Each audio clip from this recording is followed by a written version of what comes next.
কিছুদিন আগে আমি একটা ভিডিও দেখছিলাম, ওই ভিডিওর মধ্যে দেখছিলাম যে চিংড়ির ভিতরে জেলি, মানে চিংড়ির ভিতরে জেলি দিয়ে চিংড়িগুলো সেল করে। তো আমি এটা বিশ্বাস করি যে আমাদের বাংলাদেশে মনে হয় না যে এই ধরনের কোনো ইয়ে হবে।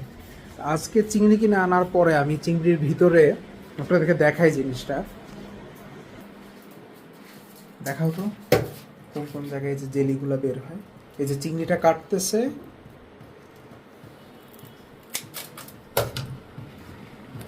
যে মাথার অংশটাতে, মাথার পুরো অংশটাতেই এই যে জেলি বেরোইতেছে, দেখেন আমি জুম করে দেখাই যে এটা সম্পূর্ণটা কিন্তু জেলি, এই সম্পূর্ণটাই জেলি।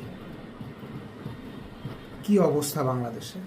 অত এই যে চিংড়ি মাছগুলো, এগুলো একটারও মাথা খাওয়া যাবে না। এই যে জেলি আপনাদেরকে আরও ক্লোজলি দেখাই, এই যে সম্পূর্ণটাই হলো জেলি। সম্পূর্ণভাবে দেখে আপনাদেরকে, দেখেন এটার ভিতরে কি পরিমাণে, এই যে দেখেন দেখাই যেতেছে বাইরে, কিন্তু দেখাই যেতেছে যে কি পরিমাণে জেলি আছে। এই যে জেলি বেরিয়েছে, এই যে জেলি, সম্পূর্ণটা জেলি, সম্পূর্ণটাই জেলি, সম্পূর্ণটা জেলি, এই যে জেলি, সম্পূর্ণটা জেলি।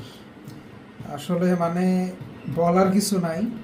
বাংলাদেশে এখন আছে গলদা চিংড়ি কিনে খাওয়া যাবে না, এটা সম্পূর্ণ লস প্রজেক্ট।